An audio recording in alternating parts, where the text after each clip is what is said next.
Welcome back to the shop. I'm Al, and today we're going to discuss the Davco. Davco is a fuel water separator, and you may notice a light come on your dash that tells you need to drain this. And today I'm going to show you how to drain it. So the system is located on the firewall on the driver's side. You're going to want to find this. First thing you're going to want to do is remove the top cap. Now there is an O-ring here. You want to make sure you don't lose that O-ring. And on the bottom of this system, there's a drain. You're going to want to find an empty container. Place it under the drain and turn. Right now we're draining the excess water out of the fuel.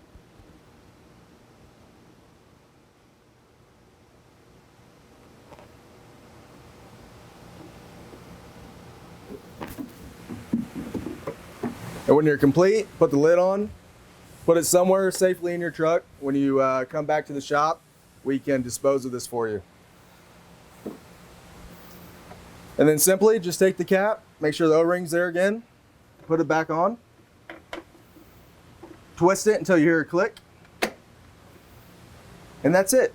Thanks.